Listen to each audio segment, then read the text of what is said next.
تبارك وتعالى في الكلام المجيد والفرقان الحميد. ومن الناس من يقول آمنا بالله وباليوم الآخر وما هم بمؤمنين. صدق الله العظيم وصدق رسوله النبي الكريم ونحن على ذلك لمن الشاهدين والشاكرين والحمد لله رب العالمين. إن الله وملائكته يصلون على النبي يا أيها الذين آمنوا صلوا عليه وسلموا تسليما. اللهم صل على سيدنا شفيعنا حبيبنا وطبيب قلوبنا وخاتم رزقنا مولانا محمد وعلى آل محمد طب القلوب ودوائها وعافية الأبدان وشفائها ونور الأبصار وضيائها وعلى آله وأصحابه دائما أبدا. صلى الله على النبي الأمي وآله صلى الله عليه وسلم. صلاة وسلاما عليك يا رسول الله، صلاة وسلاما عليك يا نبي الله، صلاة وسلاما عليك يا حبيب الله وعلى آلك وأصحابك وأزواجك وأهل بيتك أجمعين برحمتك يا أرحم الراحمين والحمد لله رب العالمین.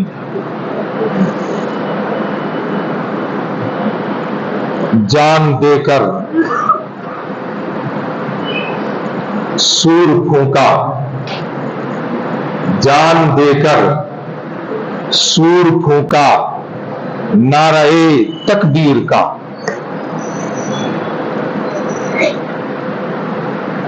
جان دے کر سور پھونکا نعرہ تکبیر کا، رنگ گہرا کر دیا، رنگ گہرا کر دیا ایمان کی تصویر کا. جان دے کر سور پھونکا، جان دے کر سور پھونکا نعرہ تکبیر کا، رنگ گہرا کر دیا ایمان کی تصویر کا، رنگ گہرا کر دیا ایمان کی تصویر کا. بڑی سادہ و رنگین ہے داستان حرم، بڑی سادہ و رنگین ہے داستان حرم. انتہا حسین ہے تو ابتدا اسماعیل ہے اس کی. انتہا حسین ہے تو ابتدا اسماعیل ہے اس کی.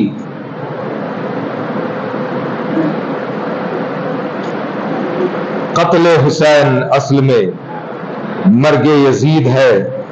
اسلام زندہ ہوتا ہے ہر کربلا کے بعد. کوئی کہہ دے، کوئی کہہ دے ان حکومت کے نگہبانوں سے، کوئی کہہ دے ان حکومت کے نگہبانوں سے کربلا، کربلا ایک ابدی جنگ ہے سلطانوں سے. کربلا ایک ابدی جنگ ہے سلطانوں سے. دل کے چھالے پھٹ پڑے سینے کے داغ سے، دل کے چھالے پھٹ پڑے سینے کے داغ سے. اجی گھر کو آگ لگ گئی گھر کے چراغ سے، گھر کو آگ لگ گئی گھر کے چراغ سے. عزیزان ملت اسلامیہ، ہم اور آپ ماہ محرم الحرام کی 10ویں تاریخ یوم عاشوراء، کرب و بلا کا دن، عاشوراء کا دن، 10 محرم کا دن.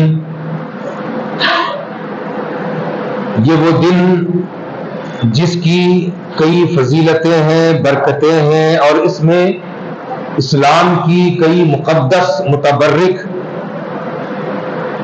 اور انقلابی آزادیاں، آوازیں اس میں منسلک ہے، مدفن ہے، قید. ہم اور آپ عصر کے بعد اور مغرب کے وقت یہاں پر شہدائے کربلا کی یاد، شہدائے امت کی یاد، شہدائے ملت کی یاد اور تمام شہیدوں میں شہید اعظم سیدنا امام حسین کی یاد منانے یہاں پر جمع ہوئے۔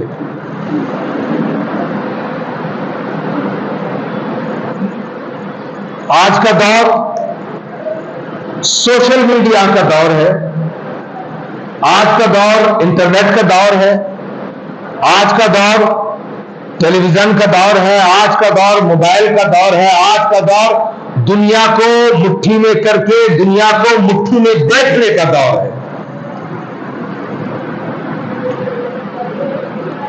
آج کے اس دور میں جتنے سر اتنے دماغ، تو جتنے منہ اتنی زبانیں،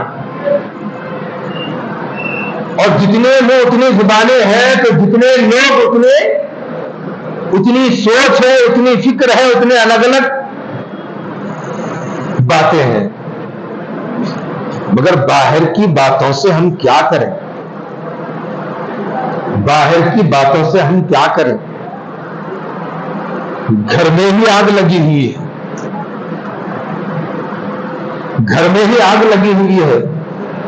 ایک علامہ بیان کرتے کرتے کہہ رہے ہیں کہ کربلا کے میدان میں امام حسین کے نانا، امام حسین کے ابا، امام حسین کے آباء و اجداد کربلا کے میدان میں امام حسین کو تپتا ہوا چھوڑ دیے، بلکتا ہوا چھوڑ دیے، روتا ہوا چھوڑ دیے۔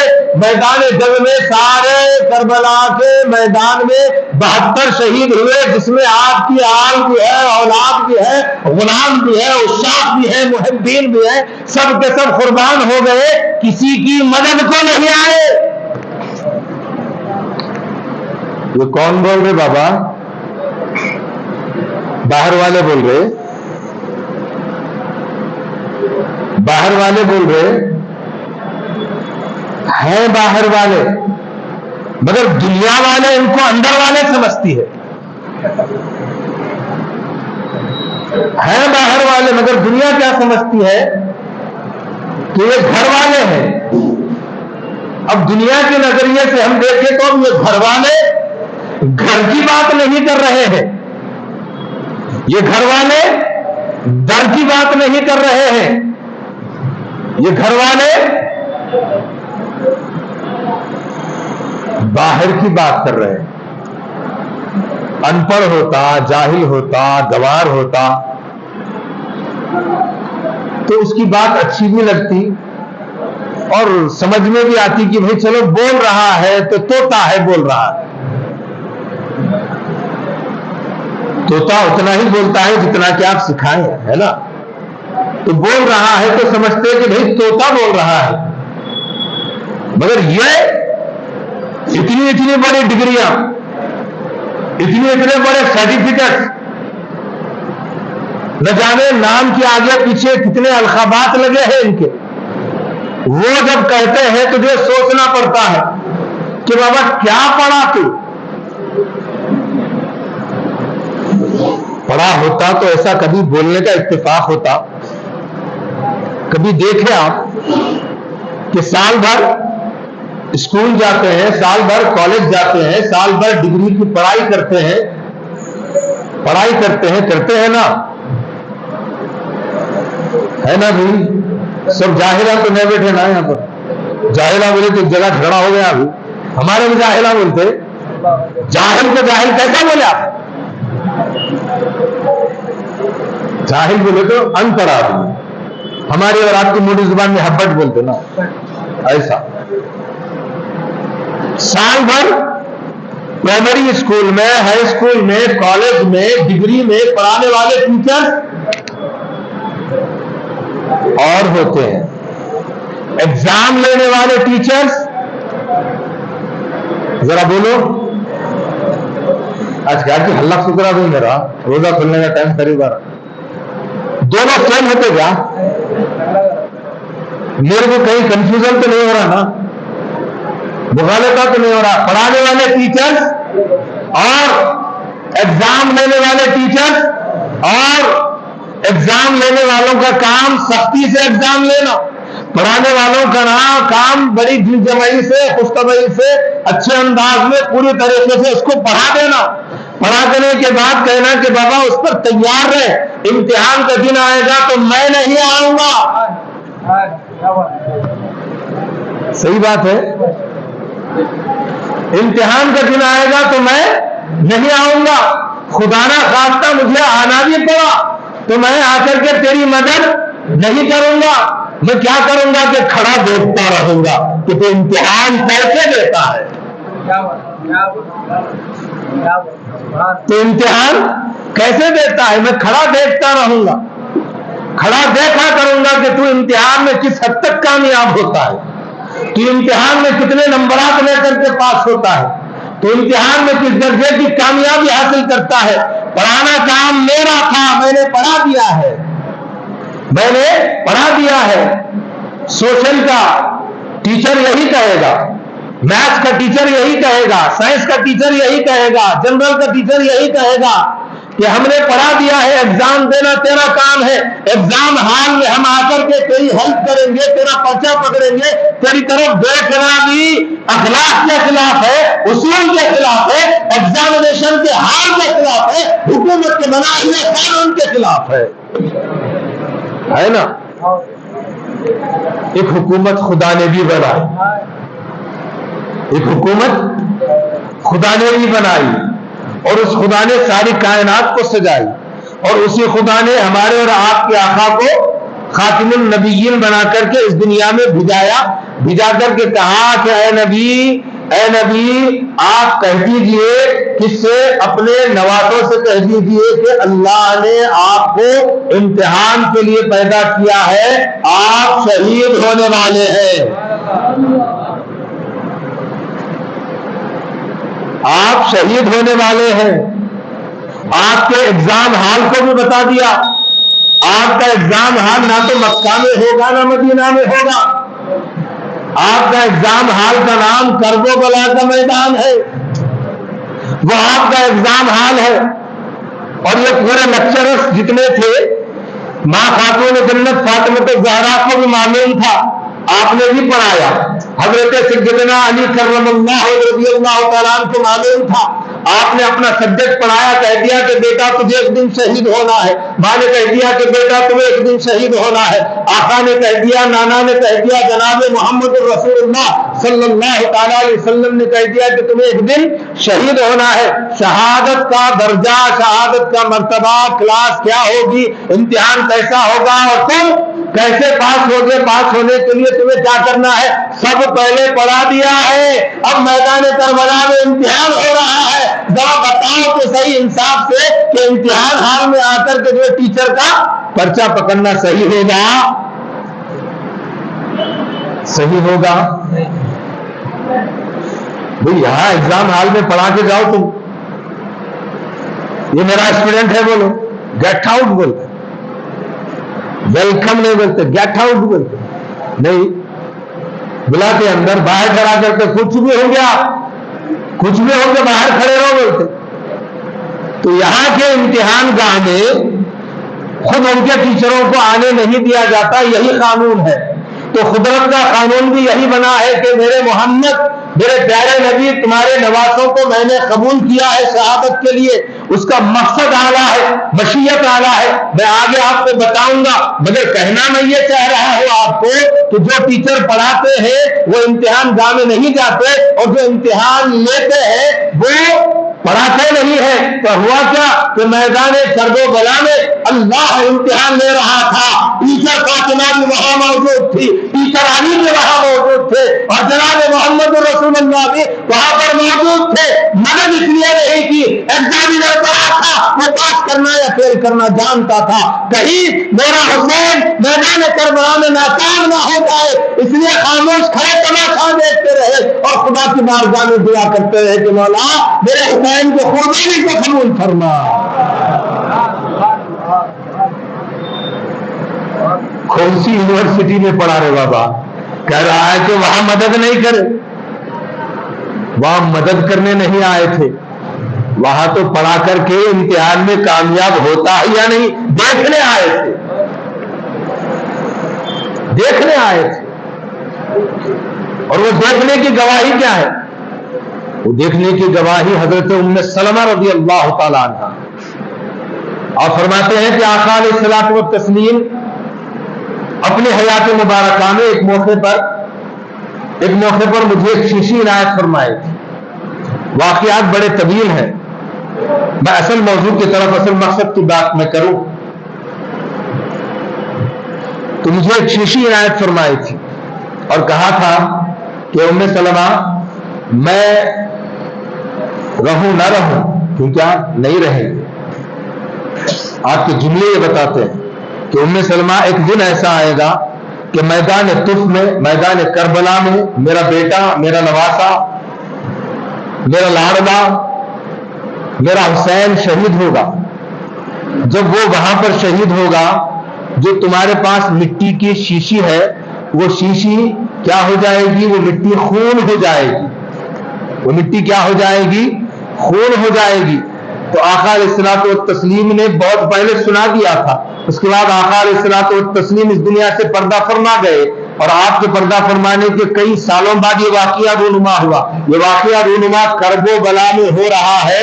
ادھر حضرت ام سلمہ آرام فرما رہے ہیں، آپ سو رہے ہیں، آپ کے خواب میں آقا علیہ الصلوۃ والتسلیم آتے ہیں، آ کر کے کہتے ہیں کہ اے سلمہ اٹھو، ام سلمہ اٹھو، ابھی کب تک سو رہے ہیں؟ وہاں کرب و بلا میں میرا بیٹا حسین شہید ہو گیا ہے، اللہ نے اس کو امتحان میں کامیاب کر دیا ہے۔ یہ دیکھو دھول، یہ دیکھو میرے بالوں میں غبار، میں وہاں سے تم تک پہنچا ہوں، تمہیں جگا رہا ہوں، اٹھ کر کے دیکھو تو صحیح شیشی خون ہوئی یا نہیں؟ دیے بھی خود، جگہ بھی خود رہے۔ کرب و بلا سے شہادت حسین کے بعد وہ رسول مدینہ پہنچ کر کے ام سلمہ کو جگانے پر حاضر ہو، اللہ نے ان کو وہ قدرت دے دیا ہو، میدان کربلا میں دیکھنے کے بعد مدد کی قدرت نہیں دے گا، مگر آپ نے نہیں کی، اس لیے نہیں کی کہ سبق پہلے پڑھا دیا تھا، کامیاب ہوتا ہے یا نہیں دیکھنا تھا۔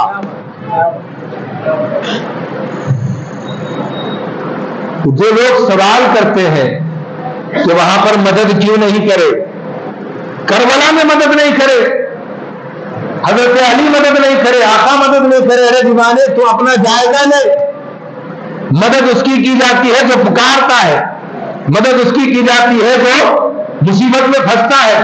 ارے جس کو مصیبتوں کا سامنا کرنے کے لیے ہی پڑھایا گیا ہو، جس کی زندگی میں وَلَنَبْلُوَنَّكُمْ بِشَيْءٍ مِّنَ الْخَوْفِ وَالْجُوعِ وَنَقْصٍ مِّنَ الْأَمْوَالِ وَالْأَنفُسِ وَالثَّمَرَاتِ کا سبق جسے رات دن پڑھایا گیا ہو، اور جب وقت آیا تو اس کا امتحان دینے کا، تو امتحان وہ دے رہا ہو تو وہاں پر مدد نہیں کی جاتی ہے، کامیابی کے لیے دعا کی جاتی ہے۔ میدان کرب و بلا میں ماں فاطمہ نے دعا کی، باپ حضرت علی نے دعا کی، تو میرے آقا نے بھی وہاں پر دعا فرمائی تھے وہاں پر، مگر مدد کرنے کے۔ اب ان کے ایمان پر، ان کے کہنے پر مجھے افسوس ہوتا ہے، مجھے افسوس ہوتا ہے۔ میں جو آیت پڑھا ہوں، میں سمجھتا ہوں کہ جو لوگ کثرت سے قرآن پاک کی تلاوت کرتے ہیں وہ بخوبی جانتے ہیں کہ وہ آیت سورہ بقرہ کی ہے۔ وَمِنَ النَّاسِ مَن يَقُولُ آمَنَّا بِاللَّهِ وَبِالْيَوْمِ الْآخِرِ وَمَا هُمْ بِمُؤْمِنِينَ۔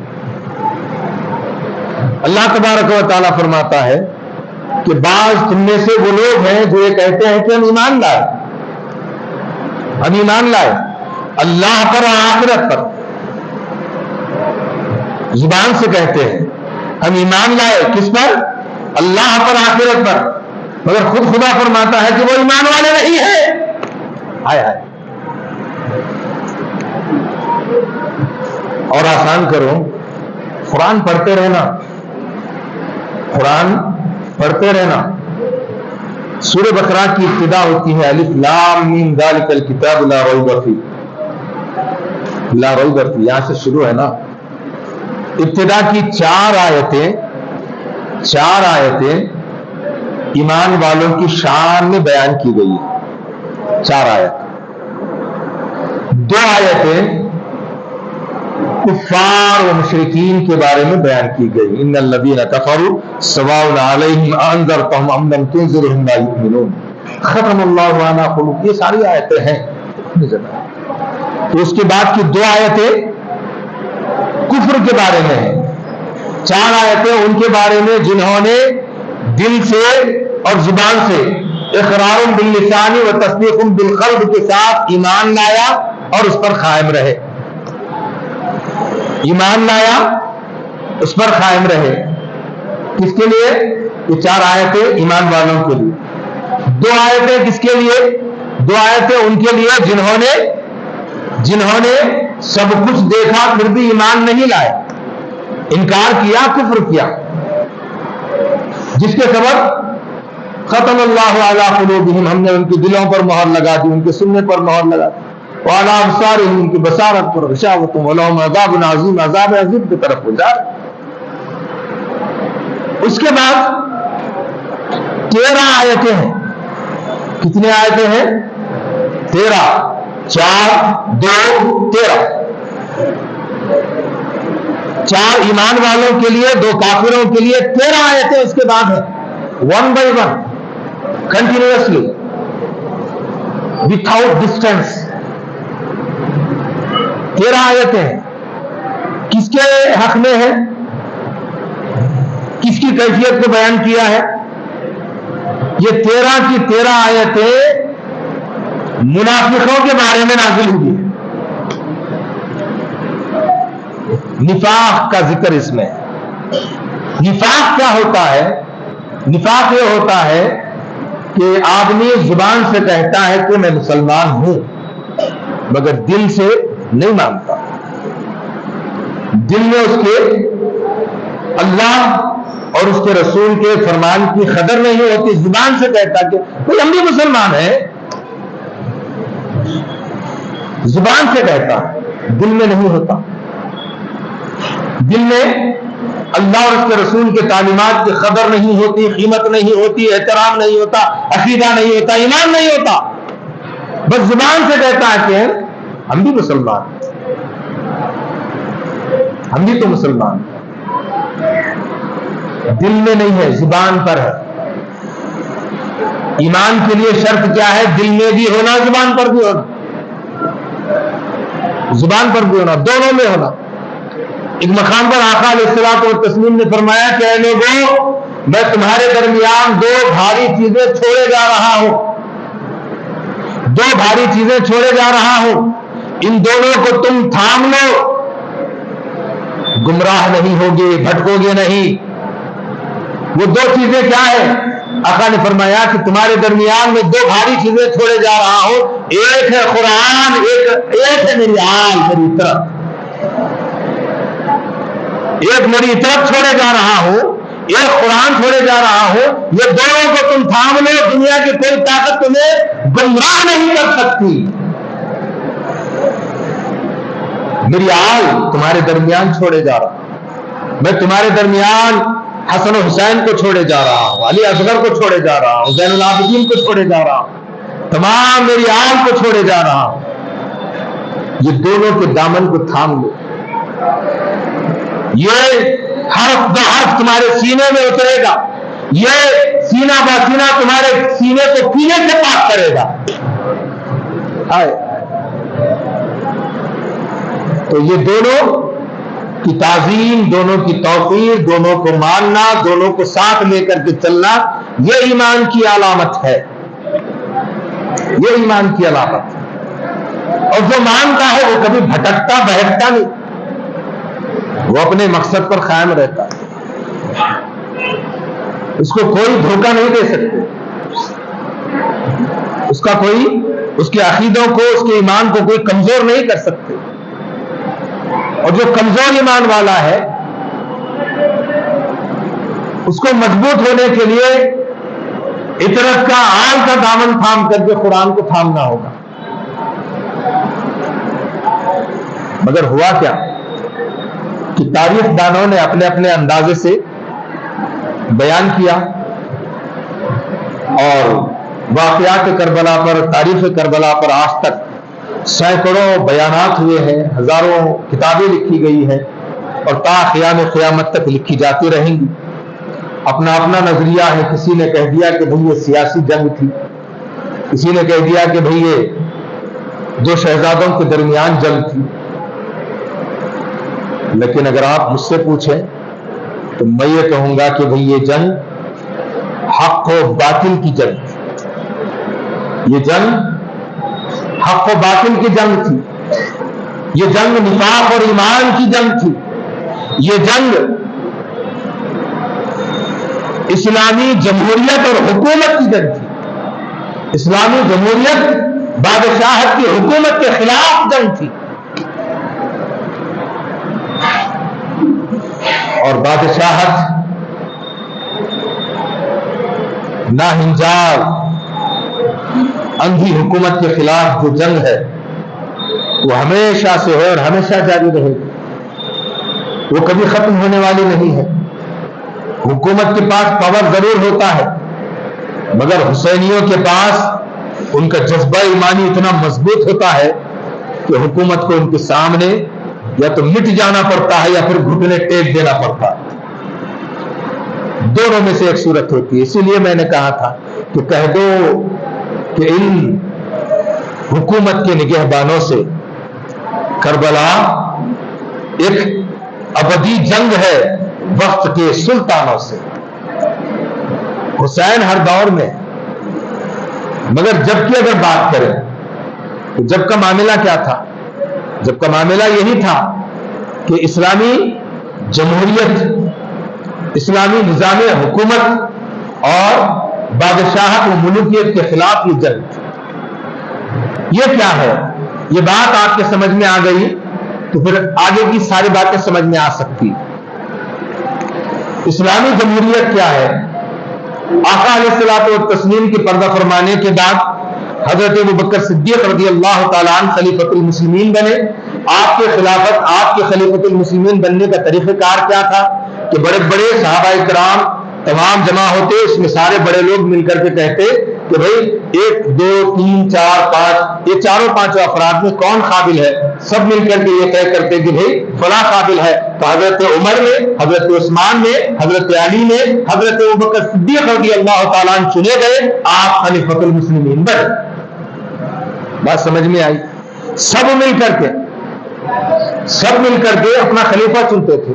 حضرت ابوبکر کے بعد حضرت عمر کا یہی معاملہ رہا، حضرت عمر کے بعد حضرت عثمان کا یہی معاملہ رہا، حضرت عثمان کے بعد حضرت علی کا یہی معاملہ رہا، حضرت علی کے بعد حضرت امام حسن کا یہی معاملہ رہا۔ حضرت امام حسن کا جب زمانہ آیا تو فتنوں نے ننگا ناچ شروع کر دیا، فتنے حد سے زیادہ بڑھ گئے۔ انتہا یہ تھی کہ امت میں ٹکراؤ ہوتا اور امت کا خون بہتا۔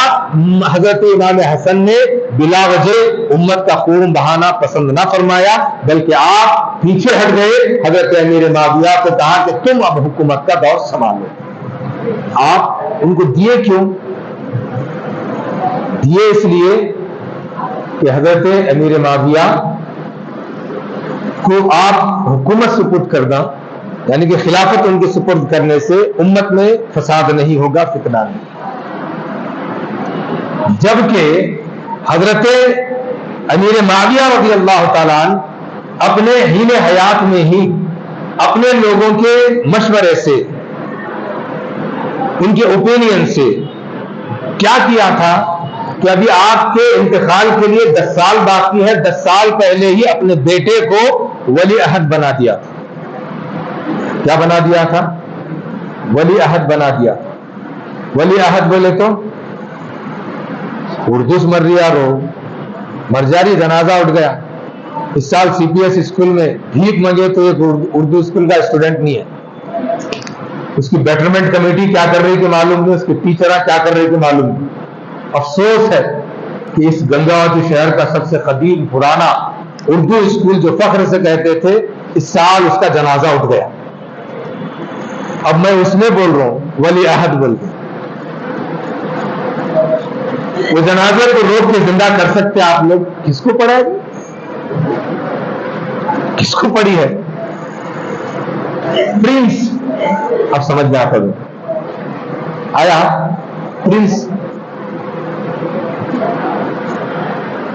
حضرت امیر معاویہ کو یہ مشورہ دیا گیا کہ جو ہے آپ اپنے حین حیات میں آگے حکومت کو سنبھالنے کے لیے، ذمہ داری کو سنبھالنے کے لیے آپ اپنی طرف سے اعلان کر دیجئے کہ میرے بعد میرا بیٹا کیا ہوگا؟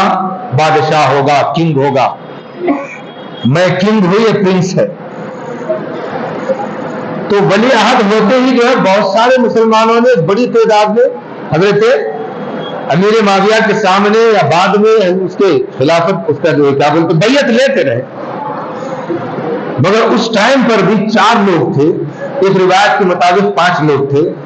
حضرت ابوبکر کے بیٹے، حضرت عمر کے بیٹے، حضرت علی کے بیٹے حسن و حسین اور حضرت عبداللہ بن زبیر. یہ وہ لوگ تھے کہ نہ تو امیر معاویہ کی زندگی میں آپ کی خلافت کو قبول کیا، قبول نہیں کیے. قبول کس لیے نہیں کیے؟ نہ ہی امیر معاویہ کی خلافت کو قبول کیے. امیر معاویہ کے انتقال کے بعد یزید کی خلافت کو قبول کیے. کیوں قبول نہیں کیے؟ قبول کرنا تھا نا.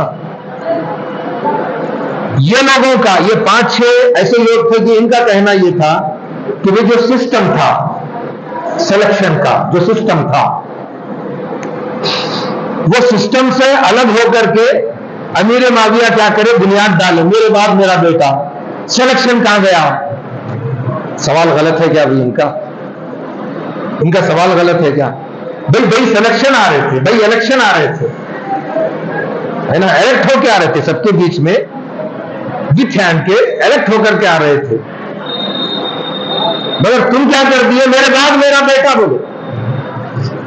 یہ کیا ہے؟ یہ سلیکشن ہے نا الیکشن ہے؟ یہ سیدھا ڈائریکٹ ڈکٹیٹرشپ ہے. ڈائریکٹ ڈکٹیٹرشپ ہے، ڈائریکٹ بادشاہت ہے. ڈائریکٹ آپ جو ہے جمہوریت کو، سوتنترتا کو، فریڈم کو آپ کیا کر رہے؟ اسلامک فریڈم کو آپ کیا کر رہے؟ کنگڈم میں لے جا رہے، بادشاہت میں لے جا رہے. تو یہ بڑے بڑے جلیل القدر صحابہ جو فراست رکھنے والے تھے، جو جاننے والے تھے، جو حالات کو سمجھنے والے تھے، انہوں نے کہا کہ ہم نہیں مانتے. حضرت امیر معاویہ کی زندگی میں آپ کی خلافت کو نہیں مانے. حضرت امیر معاویہ مرنے سے پہلے ایک روایت کے مطابق وصیت کرے تھے یزید کو کہ دیکھو جہاں کہیں بھی حضرت ابوبکر کے بیٹے، حضرت عمر کے بیٹے مل جائے تو کیا کرنا؟ ان سے بیعت لینا، ان کو سمجھا بجھا کر کے بیعت لے لینا. حضرت امام حسین سے ملاقات ہو جائے تو کیا کرنا؟ ان سے بیعت لینے کی کوشش کرنا، ان کا خوب خیال کرنا، تحائف دینا، ان کی دلجوئی کرنا، ان کو راضی کرنا. اس لیے راضی کرنا کہ جو ہے اللہ کے رسول فرماتے ہیں کہ میں حسین سے راضی ہوں اور حسین مجھ سے راضی ہے.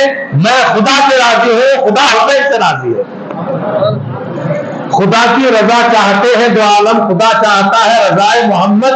تو وہ محمد فرما رہے ہیں کہ حسین مجھ سے ہے، میں حسین سے ہوں. اے یزید یاد رکھ، تو جو چاہتا ہے وہ پورا ہونے سے پہلے تو ان کی قدر کرنا، ان کی تعظیم کرنا، ان کی عزت کرنا. اور عبداللہ بن زبیر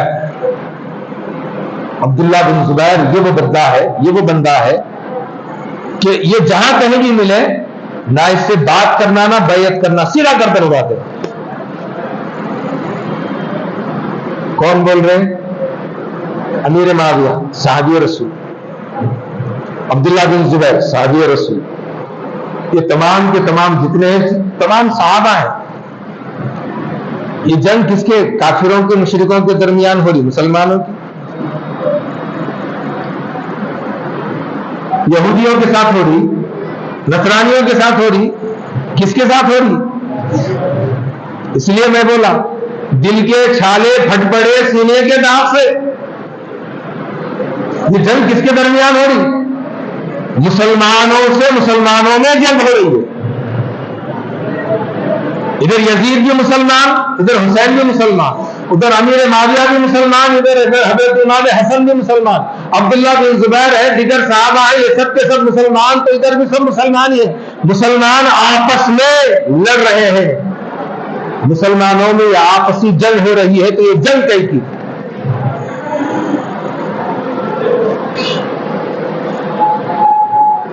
یہ جنگ کئی کی؟ سمجھنا حضرت امیر معاویہ کے خلافت کے دور میں آپ کے آخری دم تک کبھی مطالبہ نہیں ہوا کہ آپ حکومت چھوڑ دو، گدی چھوڑ دو، خلافت چھوڑ دو، اب جو کچھ بھی ہوا اس کو چھوڑ دو، ہم جو سنبھالیں گے، کبھی تقاضا نہیں ہوا. مگر آپ کے انتقال ہوتے ہی یزید نے جو دعویٰ کیا کہ میں خلیفۃ المسلمین ہوں، میری بیعت کرو، تو بیعت تو کر لیے تھے، کرنے والے کر رہے تھے، مگر یہ 4-5 افراد تھے جن کی بیعت لینا اس کے لیے ضروری تھا. تو اب جب کہ ایک تو سسٹم کو توڑا گیا جو آزادی طور پر جمہوریت کے انداز میں جس طرح سے سلیکشن ہوتا تھا وہ باقی نہیں رہا. اب یہ کیا ہو گیا؟ باپ کے بعد بیٹا، بیٹے کے بعد پھر بیٹا. بادشاہت میں یہی ہوتا، پربھو نارا پربھو دیش پربھو، یہ چلتے نا. سمجھ میں آ رہا نا؟ اچھا سمجھ میں آتا، ایسا بولنا. آگے آتے آتے میرے کو کڑا میں بیان کرنا پڑتا، ایسا معلوم ہو رہا. تو یہ جو مخالفت کر رہے تھے یہ تمام صحابہ کس کی؟ یزید کی. کیوں کر رہے تھے؟ یزید کیا مسلمان نہیں تھا؟ مسلمان ہی تو تھا. یزید کیا کلمہ نہیں پڑھتا تھا؟ یزید کلمہ پڑھتا تھا. یزید اور اس کے چاہنے والے جتنے تھے، ابن زیاد تھے، سمر تھے، وہ تھے، کیا یہ لوگ قرآن نہیں پڑھتے تھے، نماز نہیں پڑھتے تھے، روزہ نہیں رکھتے تھے؟ سب تو کرتے تھے. سارے اعمال ان کے پاس بھی تو تھے. اعمال کی جہاں تک بات کریں، اعمال ادھر بھی ہے، اعمال ادھر بھی ہے. یہ بھی مسلمان ہے، وہ بھی مسلمان ہے. تو پھر یہ جنگ کس بات کی؟ یہ مارکا کس بات کا؟ تو اللہ نے کیا کہا؟ وَمِنَ النَّاسِ مَن يَقُولُ آمَنَّا بِاللَّهِ. تم میں سے بعض لوگ وہ ہیں جو کہتے ہیں کہ ہم ایمان لائے اللہ پر اور آخرت پر، مگر وہ ایمان والے نہیں ہیں. جنگ احد کے موقع پر نبی کریم صلی اللہ تعالی علیہ وسلم کے ساتھ جنگ میں شامل ہونے کے لیے جب آئے، آنے کے بعد پوری بڑی تعداد جمع ہو گئی، تو اس میں 300 کی تعداد عبداللہ بن ابی لے کر کے واپس چلا گیا، میدان چھوڑ کے. میدان چھوڑ کے آقا کے ساتھ میدان چھوڑ کے چلا گیا. اب وہ جانے والا کون تھا؟ حضرت عثمان غنی رضی اللہ تعالیٰ عنہ کو بلوائیوں نے شہید کر دیا. وہ بلوائی کون تھے؟ حضرت علی کرم اللہ رضی اللہ تعالیٰ عنہ کو شہید کیا گیا. وہ شہید کرنے کی وجہ کیا تھی؟ حضرت امام حسن کو زہر دیا گیا. وہ زہر دینے والے کون تھے؟ کون تھے یہ لوگ؟ میر جعفر اور میر صادق یہ کہاں سے آ گئے تھے مسلمانوں میں؟ یہ کون تھے؟ ٹیپو سلطان شہید کو شہید کرنے والے اور شہید کی شہادت کی سازش رکھنے والے، آپ کو دھوکے سے لا کر کے وہاں پر جو ہے شہید کرنے والے، یہ لوگ کون تھے؟ اس کے پیچھے کس کا دماغ تھا؟ 1948 پولیس ایکشن میں مسلمانوں کی غداری کا رول نبھانے والے یہ کون تھے؟ یہ کہاں سے آئے؟ یہ جتنے میں گنا رہا ہوں اس میں کہیں پر بھی نہ کوئی کافر ہے، نہ مشرک ہے، نہ یہودی ہے، نہ نصرانی ہے. یہ جتنی لسٹ ہے یہ پوری کی پوری زبان سے کہتے تھے کہ ہم مسلمان ہیں، دل میں اسلام نہیں تھا. ہم بھی مسلمان، ہم بھی کرتے ہیں، ہم بھی مانتے ہیں، یہ ماننے والے تھے مگر دل سے ماننے والے نہیں تھے. وہاں سے یہاں تک لا لیا میں آپ. یہ کون تھے؟ یہ جتنی لسٹ گنی گئی ہے، کہاں تک؟ آقا علیہ الصلوۃ والتسلیم کی جنگ احد سے لے کر کے 1948 پولیس ایکشن تک، کیونکہ فتنہ قریب میں آنے والا ہے رضاکار کے نام سے، اس لیے جگا رہا. تاریخ پڑھو اور جانو. یہاں تک اور یہاں سے لے کر کے پھر یزید تک، یہ ساری کی ساری لسٹ میں یہ کون تھے؟ یہ سب کے سب منافق. یہ سب کے سب سارے کی ساری لسٹ کس کی ہے؟ منافقوں کی لسٹ ہے. ایمان والوں کے درمیان رہ کر کے، ایمان والوں کے درمیان رہ کر کے ایمان والوں کو، اسلام کو، قرآن کو کمزور کرنا یا پھر جو ہے نا اس کو کسی نہ کسی طریقے سے متزلزل کر کے اپنا فائدہ اٹھانا. یہ مقصد و منشا ان کا ہوتا ہے. ان کے نزدیک ایمان ومان کچھ نہیں ہوتا. ان کے نزدیک کیا ہوتا ہے؟ ان کا ایمان ان کا پیسہ ہوتا ہے، ان کا ایمان ان کا اقتدار ہوتا ہے، ان کا ایمان ان کا پاور ہوتا ہے، ان کی کرسی ہوتی ہے. اس سے ہٹ کر کے کچھ نہیں ہوتا. اور تاریخ میں ایسے لوگ بھرے پڑے ہیں جو ملت کے جڑوں کو کھوکھلا کرنے میں، اس کو کاٹنے میں بڑا رول نبھاتے ہیں، پھر اپنے آپ کو کہتے ہیں کہ ہم بھی مسلمان ہیں. کلہاڑی میں لکڑی کا دستانہ ہوتا، کلہاڑی میں لکڑی کا دستانہ ہوتا، جنگل کے کٹنے کا رستہ نہ ہوتا. جنگل کو کون کاٹتی؟ کلہاڑی نا. کلہاڑی میں دستہ کس کا رہتا؟ لکڑی کا اپنا رہنے کا. تو کیا بولے؟ کلہاڑی میں لکڑی کا دستانہ ہوتا، جنگل کے کٹنے کا رستہ نہ ہوتا. تو یہ جو دستے ہیں امام حسین کے مخالف میں جو دستہ کھڑا ہے، وہ دستے میں یزید کیا ہے؟ مسلمان ہی تو ہے. مگر سوال ایک پیدا ہوتا کہ حضرت امام حسین اس کی خلافت کو کیوں نہیں مانتے؟ مسلمان ہی تو ہے، اس کی خلافت کو کیوں نہیں مان رہے؟ سوال پیدا ہوتا نا. مان لیتے تو ہو گیا تھا. اچھا جان دے جی، یزید کو یہ خیال کیوں نہیں آیا کہ ایران سے لے کر کے، عراق سے لے کر کے سعودی عرب میں، مکہ مدینہ پورے علاقے میں، پورے کے پورے جو ہے سعودی عرب میں، ایران میں، عراق میں، جہاں تک اسلامی مملکت پھیلی ہوئی ہے وہاں تک سوائے گنتی کے 5-6 لوگوں کے سارے کے سارے تو میری خلافت کو قبول کر لیے. سارے کے سارے تو ہماری خلافت کو قبول کر لیا. یہ 5-6 سے کیا ہونے والا ہے؟ تمہیں رہے تو کیا، نہیں رہے تو کیا، اتنے لوگ مان لیے نا. یہ کئی کچھ سوچا نہیں ہوں گا. یہ سوچ یزید کے اندر کئی کچھ نہیں آئی ہوں گی، بولتے میں سوچ رہا ہوں. پوری دنیا مان رہی بھائی، پوری دنیا مجھے خلیفہ مان رہی. ایک امام حسین، ایک عبداللہ بن زبیر، یہ 4-5 گنتی کے افراد، یہ ان 5 آدمی نے مانے. کیا جانے کا ہے میرا؟ ہے نہیں. وہ مشہور ہے، نواب صاحب کی حکومت جاری تھی کہ جو ساری فوج آگے گھس گئے، بولے کہ نواب صاحب سو رہے تھے، کہتے آن دے. ہے نہیں. اب اس کی حکومت تو نہیں جاری تھی، حکومت اس کے پاس تھی، پھر کے پیچھے پڑے آئیں گے.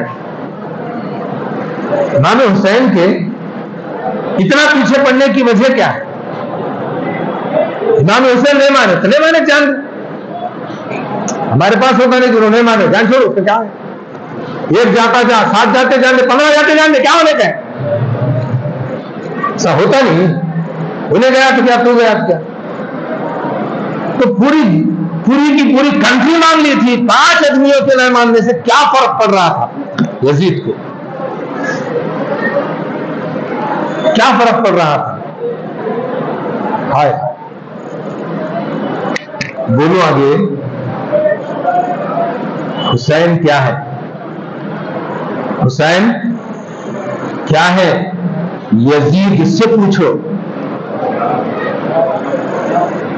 کس سے پوچھو؟ دوسرے کو سمجھ میں نہیں آتا امام حسین کیا ہے. امام حسین کیا ہے دوسروں سے سمجھ میں نہیں آتا. یزید سے پوچھو تو سمجھ میں آتا. ارے دیوانے کیوں پڑا ان کے پیچھے؟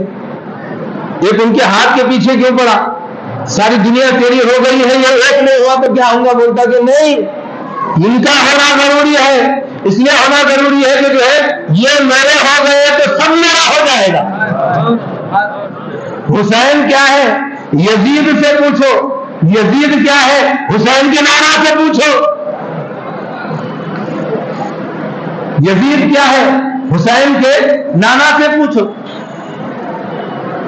حسین کے نانا کیا ہے؟ کس سے پوچھو؟ خدا سے پوچھو. وہ کیا ہے وہی بتائے گا، دوسرا کون بتائے؟ حسین کے نانا کیا ہے؟ خدا سے پوچھو. اجی خدا کیا ہے؟ خدا کے رسول سے پوچھو. دوسرے کون بتائے؟ 360 کو رات کو ڈنڈے مار رہے تھے؟ نہیں مار رہے تھے. دن کا ایک، رات کا ایک، دوپہر کا ایک، شام کا ایک، منگالے مدانہ راتری گڑ کے توڑنا تھا توڑ دیجیے. ادھر میں سے نہیں رہتے. کون بولے؟ یہ سب نہیں بول کے، یہ سب نہیں بول کے کون بولے؟ ایک اللہ کے رسول ہی بولے نا. یہ سب کچھ نہیں ہے. کیا ہے بولے؟ ایک ہے بولے. خدا ایک ہے بولے. کون بولے؟ رسول بولے. تو خدا کیا ہے؟ کس سے پوچھنا؟ رسول سے پوچھنا. اب یہ پوچھتے پوچھتے ہم کہاں ہے؟ کربلا میں ہے نا. کربلا میں امام حسین کے پاس. تو یزید حضرت امام حسین کے پیچھے لگ گیا. کسی نہ کسی صورت سے حضرت امام حسین کی بائیت لینا ہی لینا ہے. آپ کا ہاتھ لینا ہی لینا ہے. لینا ہی لینا ہے. کسی بھی صورت میں چھوڑنا نہیں ہے. جب یہ بیعت لینے پر بضد ہو گیا تو کیا کیا؟ آفرز دیا. آفرز دیا. کیا آفرز دیا؟ اپنے لوگوں سے کہلا بھیجا کہ دیکھو بھائی، مان لو میری خلافت کو، تمہارے کو میں گورنر ہی دیتا ہوں، فلاں اسٹیٹ کا گورنر بنا دیتا ہوں. منظور ہے کہ گورنر ہوتا نہیں. گورنری کے ساتھ ساتھ تمہارے کو جو ہے وہاں کی اتنی ساری دولت دے دیتے ہو، زمین دے دیتے ہو، دولت، شہرت، عورت، جو چاہے آپ کو مل جائے گی. آپ جس طرح سے چاہے آپ رہ سکتے ہیں. آپ کو ساری فریڈم ہوگا، ساری دولت، حکومت، عزت، اقتدار سب کچھ دے دیا جائے گا. بس آپ کو ماننا پڑے گا، میری خلافت کو ماننا پڑے گا. میری خلافت کو ماننا پڑے گا.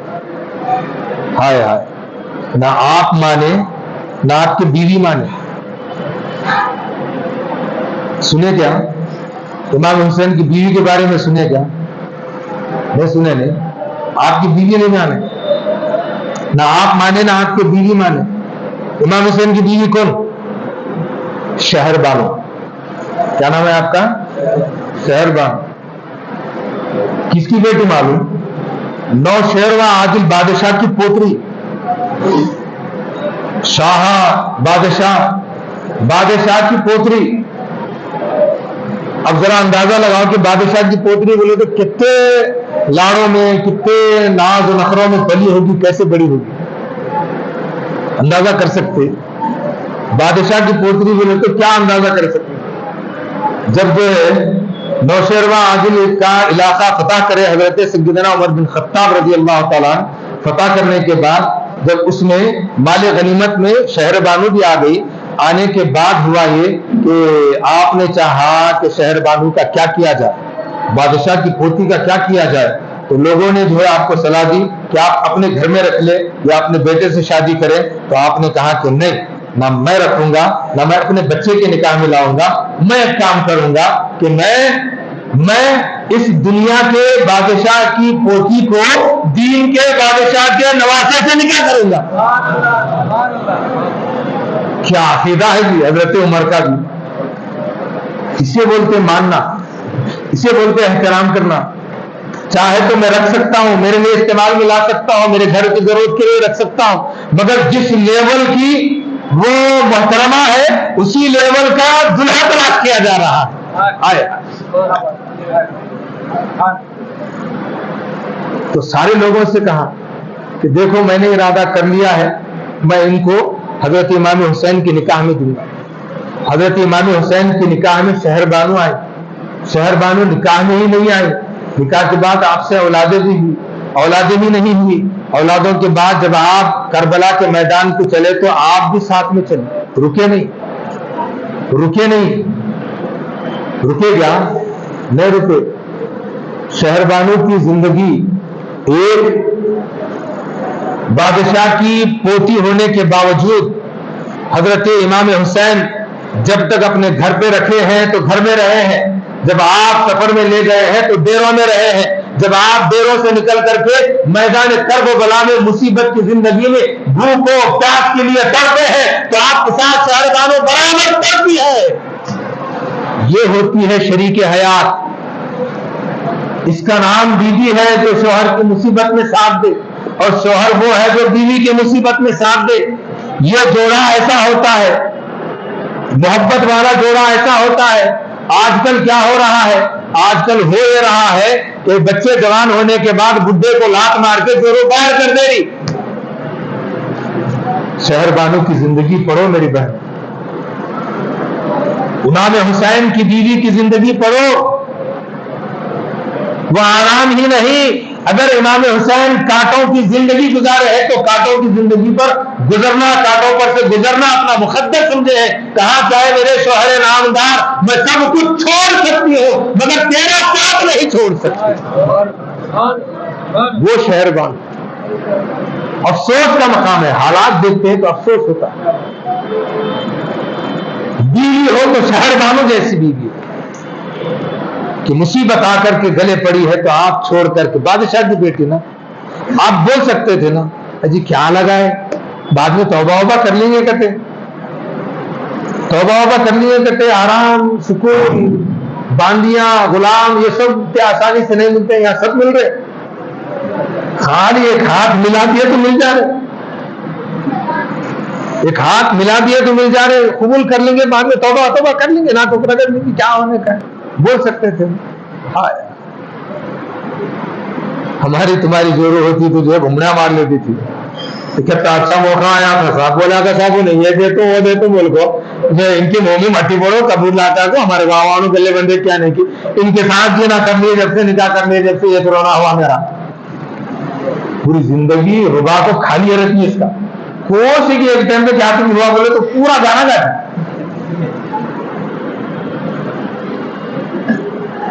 ایسے نہیں ہمارے عورتیں یہ ہے ایسی ہے، کئی کو ہے معلوم، کئی کو ہے معلوم.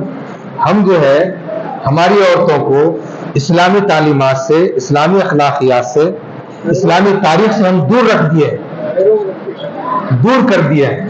ہمارا ان کو دور رکھنا یہ مصیبت کا باعث بنا.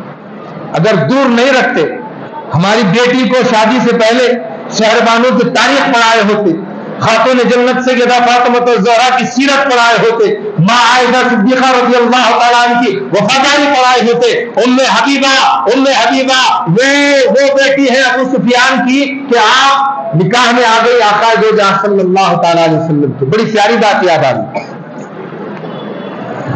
آ گئی ضمناً یاد آ گئی.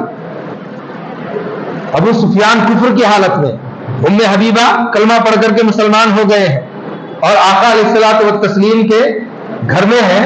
ایک دن ابو سفیان کو ارادہ ہوا کہ بیٹی سے بات کریں، بیٹی سے ملاقات کے لیے گھر کو آئے تو جو ہے کیا کرے، جیسے ہی گھر میں داخل ہوئے تو جو بچھا ہوا تھا تو باپ ہے، ادھر شوہر نامدار ہے، شوہر نامدار کے ساتھ ساتھ کائنات کے رسول ہیں. فوراً ام حبیبہ کیا کرے، بستر لپیٹ دیے، لپیٹ کے دوسرا ٹاٹ ڈالے، بولے کہ یہاں بیٹھو. بولے ابا بیٹا یہ کیا ہے؟ بولے کہ آپ میرے باپ ہیں، آپ کے لیے، آپ کی خبر کے لیے میں بچھائی ہوں، بیٹھے اس پر. بولے کہ اس پر کیوں نہ بیٹھ سکتے؟ اس پر اس لیے نہیں بیٹھ سکتے کہ وہ پاک رسول کا پاک بستر ہے اور وہ پاک رسول کے قدموں میں آ کر کے میں پاک ہو گئی ہوں. آپ ابھی کفر کے ناپاکی میں ہیں، ناپاک کفر ہے تو میں پاک کو ناپاک پر ترجیح، وہ ناپاک کو پاک پر ترجیح نہیں دوں گی. ناپاک الگ ہی رہے گا، پاک بستر الگ ہی رہے گا. کہاں جا رہے ہو میری بیٹیوں، میری بہنوں؟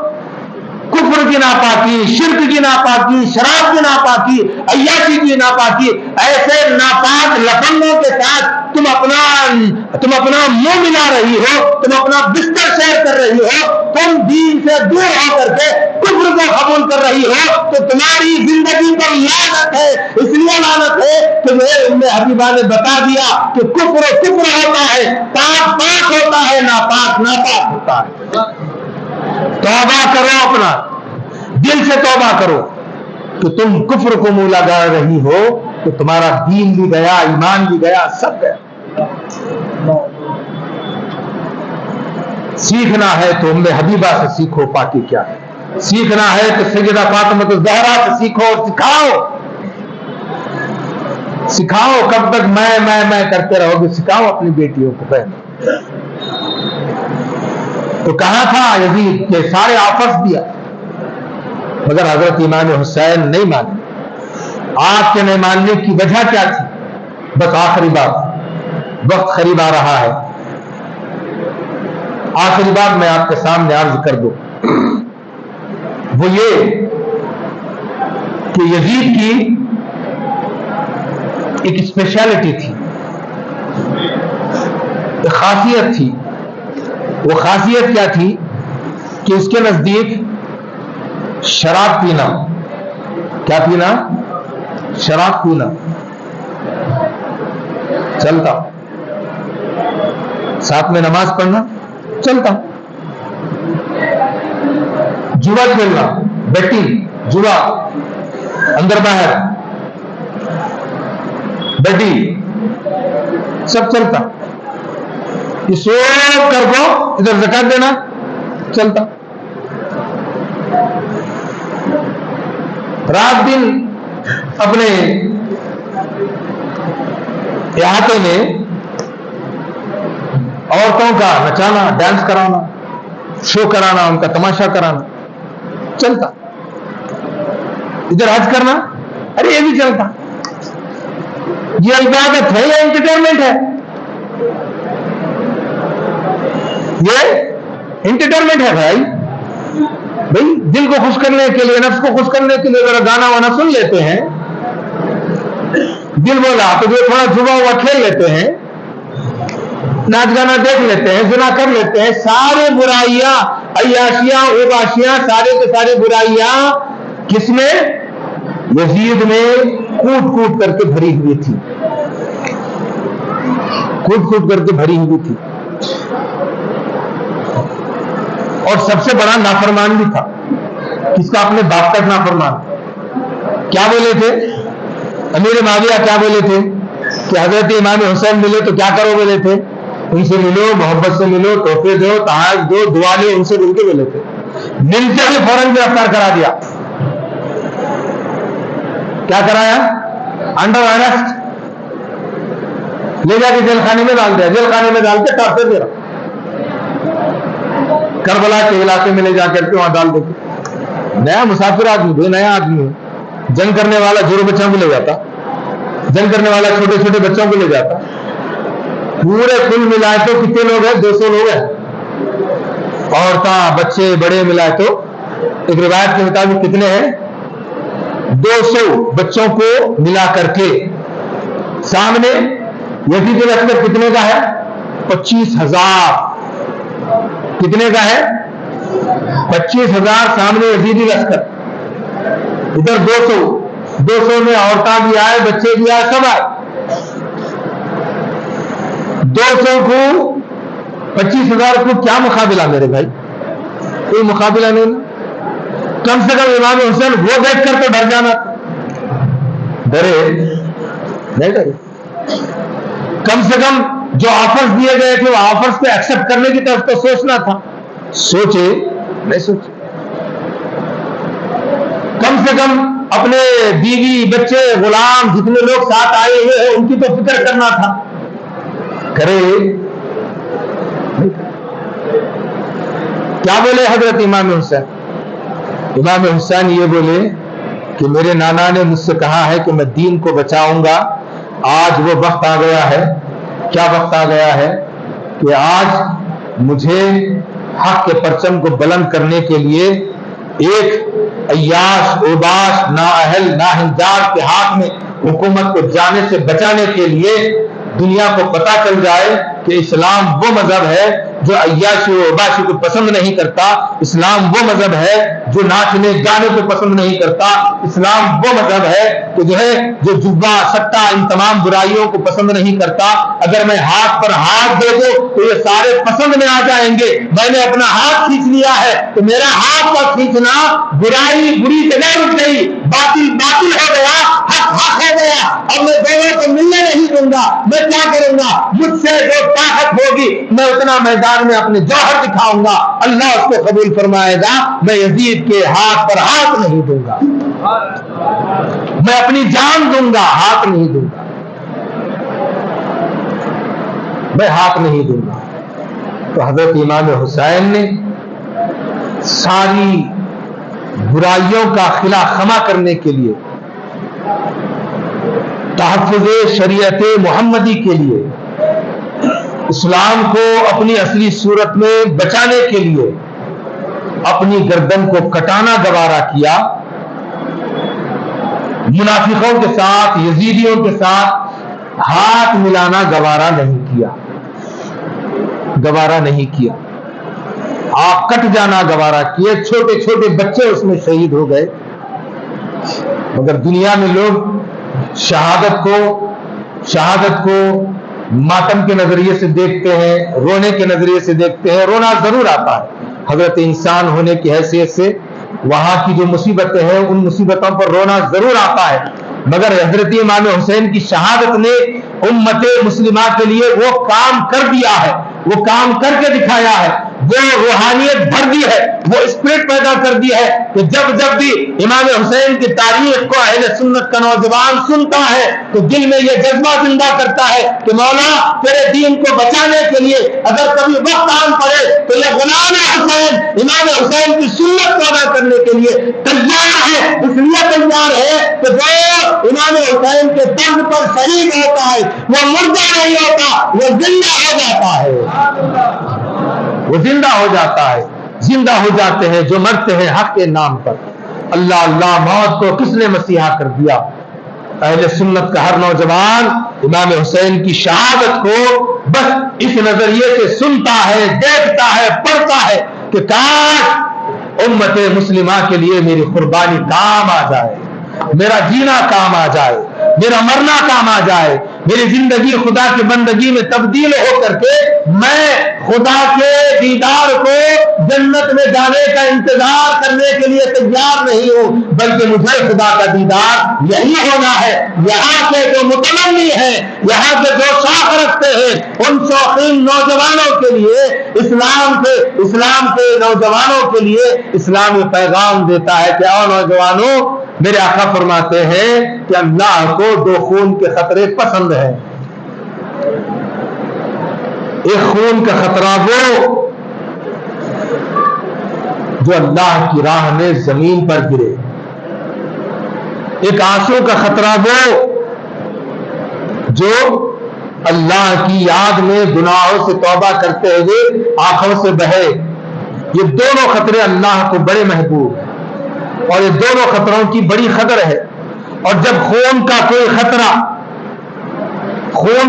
خطرہ اللہ کی راہ میں نکلتا ہے، ویسے تو اگر آپ اللہ کی راہ میں نکلے گرد و غبار کا بھی ثواب ہے، اس کی راہ میں چلنے کا بھی ثواب ہے، اس کی راہ میں جاگنے کا بھی ثواب ہے، ہر ایک کا جو ہے الگ الگ ثواب اللہ نے رکھا ہوا ہے۔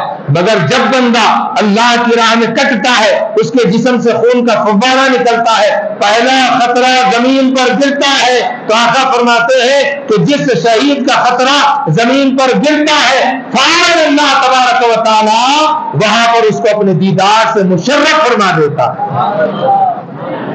کہاں پر؟ زمین پر۔ کس کو؟ شہید کو۔ شہید کا ایک معنی کیا ہے؟ حاضر۔ شہید، شاہد، مشہود، مشاہدہ، یہ سب قریب کے معنوں میں آتے ہیں، ان سب کا رشتہ قریب کا۔ تو قرآن بھی کہتا ہے کہ ام کنتم شہداء اذ حضر یعقوب الموت، شہداء کا ذکر آیا ہے۔ اولئک الذین انعم اللہ علیہم من النبیین والصدیقین والشہداء، شہداء کا ذکر آیا ہے. جی اتنی دور کیسے جاتے ہیں آپ؟ میت کی دعا کیا ہے؟ نماز جنازہ میں کتنے تکبیرات ہیں؟ ایک بار پوچھ لیا ایک مولانا سے، ایک بچے سے پوچھے کتنے تکبیرات ہیں؟ بولے کہ 4 تکبیرات ہیں. نماز جنازہ میں اگر پیشانی کو کانٹا چبھ گیا تو کون سے ہاتھ سے نکالنا؟ ایک جنا بولا سیدھے ہاتھ سے، ایک جنا بولا ڈالے ہاتھ سے. ایک بچہ بولا مجھ صاحب حضرت کانٹا چبھتا ہی نہیں، نماز جنازہ میں کانٹا چبھتا ہی نہیں، اس لیے نہیں چبھتا کہ نماز جنازہ میں سجدہ ہی نہیں ہے سجدہ نہیں ہے نا، نماز جنازہ میں سجدہ ہی نہیں ہے. تو نماز جنازہ میں پہلی تکبیر، دوسری تکبیر، تیسری تکبیر کے بعد کیا پڑھتے ہیں؟ اللہم اغفر لی حینا و میتنا و شاہدنا و شاہدنا و شاہدنا، معنی کیا ہے؟ و غائبنا، معنی کیا ہے؟ اے اللہ جتنے لوگ حاضر ہیں سارے زندوں کی مغفرت فرما. اللہم اغفر لحینا، سارے زندوں کی مغفرت فرما. وہ میتنا، میت کی جس کی ہم نماز پڑھ رہے ہیں اس کی مغفرت فرما. وہ شاہدنا، جتنے حاضر ہیں، کیا ہے؟ شاہد حاضر، شہید حاضر، شہید حاضر، شاہد حاضر معنی یہی ہے. وہ شاہدنا، جتنے حاضر ہیں سب کی مغفرت فرما. وہ غائبنا، جتنے غائب ہیں نہیں آ سکتے ہیں ان کی بھی مغفرت فرما. سب کی مغفرت کی دعا ہو رہی ہے. تو شاہد کیا ہے؟ معنی حاضر کے. شہید حاضر، تو کس کے سامنے حاضر؟ جو شہید ہوتا ہے رب اس کے سامنے حاضر ہوتا ہے اور وہ رب کے سامنے حاضر ہو جاتا ہے، وہ شہید ہوتا ہے.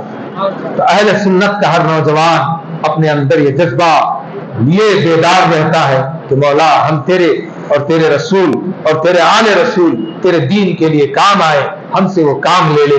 اللہ تبارک و تعالیٰ سے دعا ہے اللہ تبارک و تعالیٰ ہمارے کہنے سننے سے زیادہ عمل کرنے کی توفیق عطا فرما. مولا کریم ہمارے گناہوں کو معاف فرما، خطاؤں کو معاف فرما، کاہلیے کو درگزر فرما. تیری صحیح بندگی کرنے کی ہمیں توفیق رفیق نصیب فرما. مولا پاک عاشورے کے روزے جو ہم نے رکھے ہیں مولا ہمارے ان روزوں کو قبول فرما. مولا پاک آج کی ہماری عبادتوں کو قبول فرما، آج کی ہماری خدمتوں کو قبول فرما. مولا پاک آنے والے سال تک مولا پاک ہم تیری بندگی میں رہیں، تیری وفاداری